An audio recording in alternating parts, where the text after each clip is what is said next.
Hola, mi nombre es Vanessa y les presentaré el sistema urinario. Empezamos con los riñones, que son órganos pares con forma de haba o frijol, los cuales poseen un hilio con orientación medial y son de consistencia firme y coloración rojo-violácea. Su función es producir la orina que será transportada por los uréteres a la vejiga urinaria. Su ubicación es retroperitoneal, paravertebral y tóraco-abdominal y se encuentran alojados en las fosas lumbares a la altura de T12, L1 y L12. Y como referencias tenemos a las costillas 11 para el riñón izquierdo, que está más arriba, y la costilla 12 para el riñón derecho. La configuración externa. Tenemos que mide de 10 a 12 centímetros de longitud, de 5 a 8 centímetros de ancho y de 3 a 5 centímetros de grosor, con un peso aproximado de 170 gramos. Sus caras son la anterior, que es lisa, convexa, vertical y horizontal, y la posterior, que es casi plana. Aquí podemos apreciar ambas caras, la anterior y la posterior. Los bordes, que tenemos uno lateral que es convexo y el medial que es cóncavo y aloja al hilio del riñón. Y tenemos también a sus polos, que es un polo superior y uno inferior. Aquí podemos apreciar el polo inferior, el polo superior, el borde lateral y el borde medial. Las relaciones, que en esta ocasión son de la cara anterior, podemos apreciar aquí una porción del vaso en el riñón izquierdo, su cara anterior obviamente. También tenemos aquí una porción del páncreas, que es su cola, de igual manera en la cara anterior del riñón, un área para el colon descendente y en este caso también a las flexuras del colon. También tenemos aquí al duodeno, a una porción del intestino delgado, al peritoneo. También tenemos una parte que es del área desnuda del hígado. Recordemos que también tenemos a las glándulas suprarrenales que se encuentran en los polos superiores de cada riñón. Medialmente tenemos a los grandes vasos, que es la vena cava superior, y a la aorta abdominal. También hay que incluir a el esófago.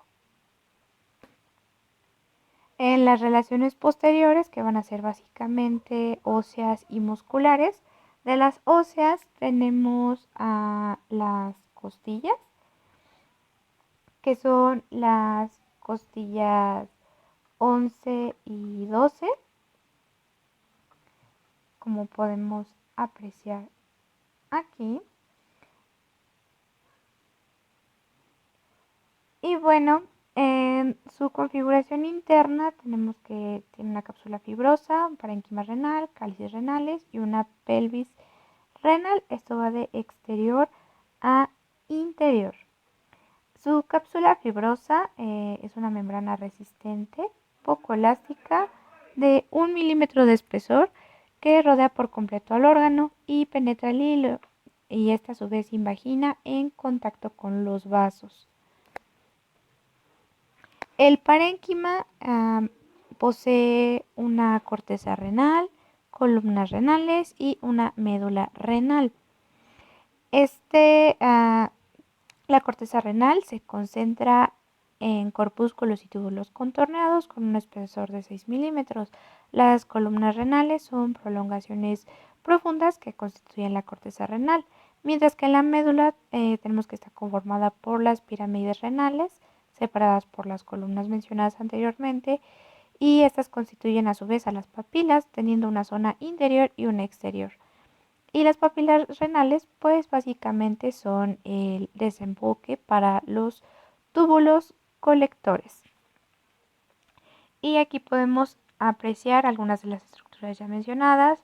Aquí tenemos a una columna renal, a las papilas, también tenemos a las pirámides renales Y es todo.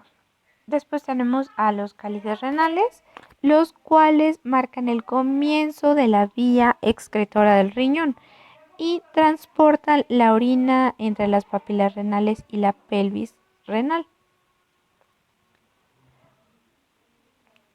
Tenemos aquí a los cálices menores, que son conductos pequeños insertados alrededor de cada papila renal, son de menor calibre, y los mayores, que son de 2 a 5 en número, pero es más común encontrar 3 por riñón y son de mayor calibre.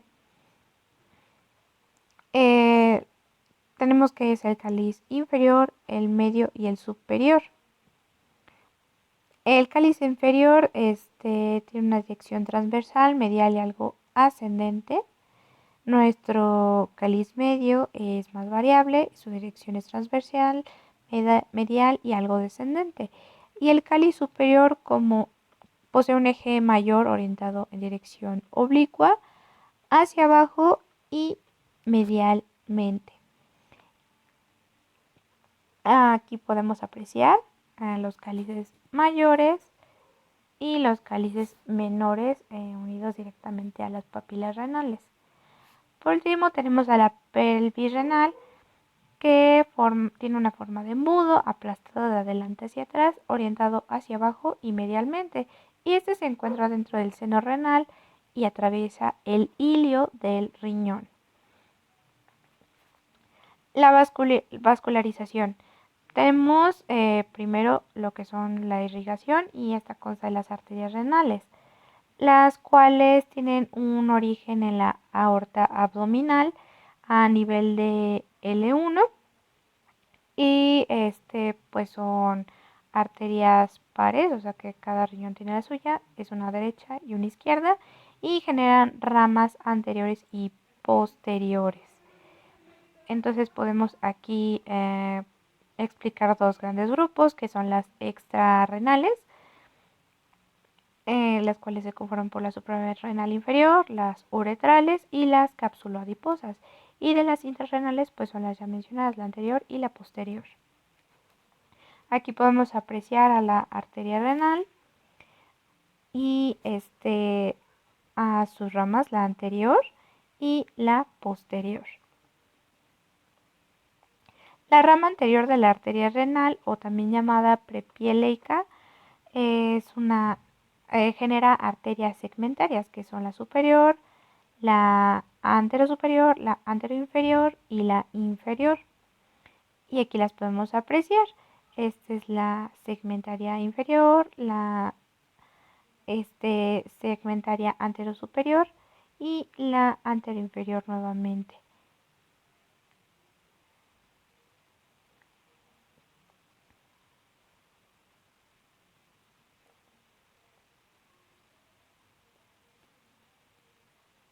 La rama posterior de la arteria renal, o también llamada retropiélica, esta únicamente pues se va a dividir en el seno renal y va a dar una arteria segmentaria posterior, que son estas que apreciamos aquí. Aquí está la arteria de la rama posterior de la arteria renal y pues las segmentarias posteriores.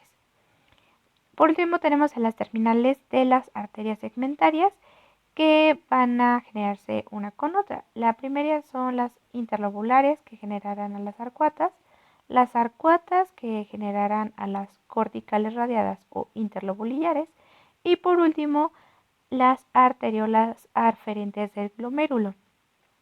Aquí podemos apreciarlas. Estas son las interlobulares, estas las arqueadas y las radiadas corticales. Y aquí tenemos una variación de las radiadas corticales, que es la radiada perforante.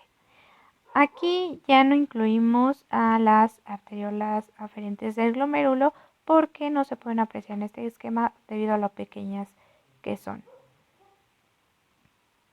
En las venas tenemos que se van a originar el drenaje venoso en las venas estrelladas, que estas a su vez drenarán finalmente en las venas renales. Pero antes tienen que seguir el siguiente recorrido. Drenarán en las venas corticales radiadas o interlobulares, después en las venas arcuatas y por último en las rectas para así llegar a las renales. Constamos de dos venas renales, la derecha y la izquierda, una para cada riñón. Eh, Generalmente las venas renales reciben a las venas suprarrenales de la cúpula adiposa y la izquierda específicamente también recibe la suprarrenal, pero de igual manera a la vena ovárica o a la testicular. Y aquí podemos apreciarlo en un esquema. Tenemos aquí a nuestra vena renal izquierda con las venas ováricas o testiculares y por acá a nuestra vena suprarrenal. La inervación. El origen es básicamente a partir del plexo renal y de igual manera recibe fibras de los nervios esplácnico-abdominopélvicos, en especial del imo y los ganglios aórtico renales. Aquí están los ganglios y aquí tenemos a los nervios esplácnico-abdominopélvicos. El uréter, que es nuestro siguiente órgano, es un conducto largo y fino que se extiende desde la pelvis renal, ubicada a nivel de la primera y segunda vértebra lumbar, aquí está nuestra pelvis, hasta la vejiga urinaria, situada en la pelvis menor. Su ubicación es al nivel de la bifurcación de la arteria ilíaca común, como principal referencia anatómica en este caso, la región sacroiliaca y de igual manera llega hasta el fondo de la vejiga. Su estructura es de 30 a 35 centímetros de largo con un diámetro de 15 a 20 milímetros de diámetro. Posee sus túnicas, que es la adventicia, que viene de la cápsula fibrosa del riñón, extendiéndose en todo el uréter, la muscular, que son 3 capas, una circular, una longitudinal interna y una longitudinal externa, y por último una mucosa que es lisa.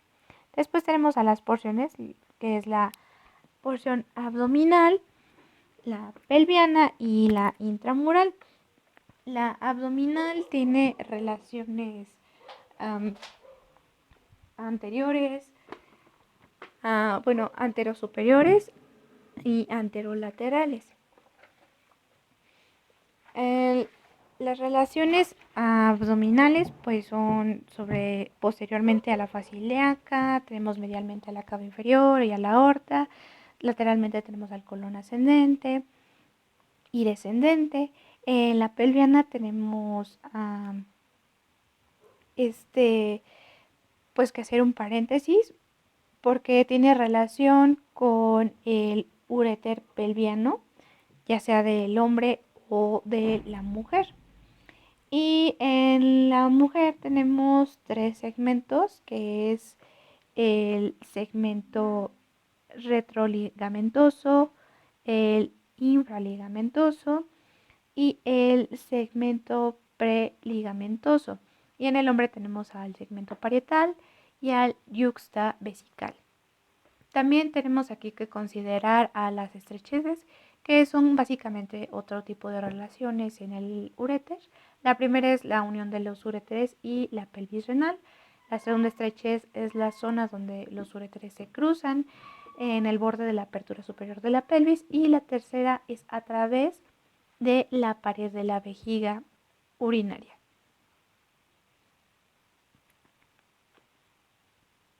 Y bueno, aquí podemos apreciar la estructura del uréter, donde tenemos a la túnica muscular, a la túnica mucosa y a la adventicia. La vascularización. Tenemos aquí que consta de arterias uretrales largas y uretrales cortas. Las uretrales largas tienen ramas superiores e inferiores, pero estas tienen un origen distinto, puesto que las superiores tienen origen en la arteria renal y las inferiores en la umbilical, mientras que las cortas son de origen de la arteria testicular u ovárica o uterina o vesical inferior. Y bueno, aquí tenemos un esquema donde se ve la irrigación o vascularización de nuestro uréter. Las venas como tal pues van a establecer una vía anastomótica en las venas ilíacas internas y las venas renales. Como tal, las venas van a seguir a las arterias.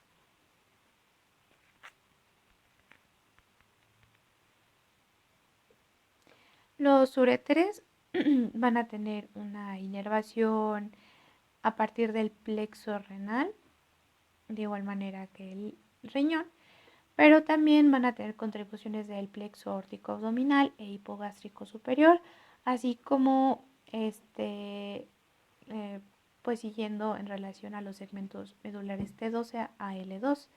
También tenemos raíces nerviosas superiores e inferiores y tenemos al nervio principal inferior que va a ser su origen en el nervio hipogástrico y la raíz inferior de origen en el plexo hipogástrico inferior, formando una asa alrededor del uréter yuxta vesical, como se mostrará a continuación. Aquí podemos apreciar a las asas nerviosas y también al plexo hipogástrico inferior. Las glándulas suprarrenales.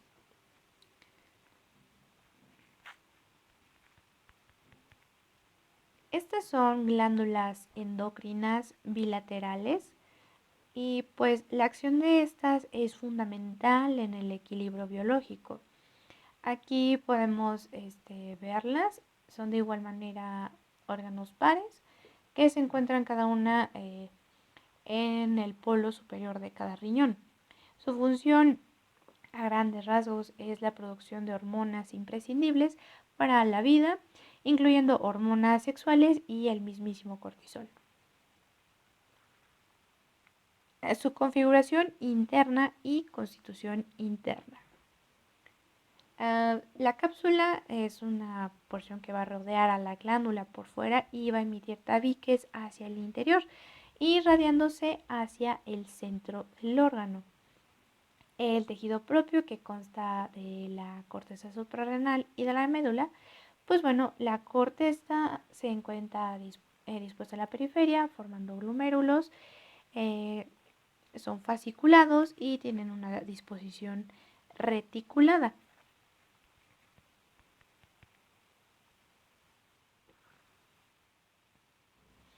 Y bueno, aquí podemos apreciar a la corteza, que es esta porción blanquecina, y la médula suprarrenal, que es una estructura similar a la de un paraganglio, contiene las células cromatiformes y neuronas simpáticas aisladas o agrupadas. Y la médula es esta porción rosa. Los medios de fijación constan de 4. Los primeros 2 son estos. Y la primera es la hoja anterior de la fascia renal o fascia prerrenal. Esta se encuentra anterior a la glándula y asciende hacia el diafragma. La segunda es la hoja posterior de la fascia renal o fascia retrorrenal. Esta estará, como lo dice su nombre, posterior a la glándula y de igual manera asciende hasta el diafragma. La siguiente es la fascia interno suprarrenal, que se encuentra entre riñones y la glándula suprarrenal. Y la última son las hojas suprarrenales, que constan de la superomedial, la superomedial medial y la posteromedial. Las relaciones, pues aquí tenemos a las relaciones posteriores y mediales, que tenemos que están a nivel de T12, L1 y L2. En el lado derecho tenemos que se relaciona con el tronco simpático y vena lumbar ascendente, a la izquierda con el tronco venoso y medial con la vena cava inferior. Otras relaciones es la anterolateral, que a la derecha se relaciona con el lóbulo derecho del hígado, peritoneo, fundus gástrico. Inferiormente se relaciona con la cara medial de la extremidad superior del riñón superiormente con el diafragma y lateralmente con tejido conjuntivo. La vascularización. Primero tenemos a las arterias, o sea, la irrigación. Y aquí hablaremos de tres, que son las suprarrenales inferiores, las suprarrenales medias y las inferiores, todas con un origen distinto. Las primeras tienen un origen en la arteria frénica inferior, la segunda es con la aorta abdominal y la tercera con la arteria renal. Y aquí las podemos apreciar. Las venas, pues aquí hablaremos de venas periféricas tanto como centrales. Las periféricas llegan a las venas frénicas inferiores y crean anastomosis con las venas renales y parietales, mientras que las centrales drenan por la vena central suprarrenal, la cual termina en la cava inferior. Así alcanza a la vena frénica por medio de la vena renal izquierda. Y bueno, continuamos con la inervación de las glándulas, las cuales dicha inervación tiene origen en el plexo celíaco, en los nervios esplácnicos abdominopélvicos mayor, menor e imo, siguiendo a los segmentos T10 y L1. También tenemos aquí al plexo nervioso suprarrenal, que es sumamente importante. Y aquí podemos encontrar los nervios de origen del esplácnico mayor y a los nervios del origen del plexo celíaco. Algo que podemos destacar de cada uno es que en los del esplácnico mayor tenemos fibras simpáticas preganglionares que se encargan de inervar a las células cromafines. Y en los del plexo celíaco tenemos fibras postganglionares amielínicas que acompañan a los vasos hacia la corteza.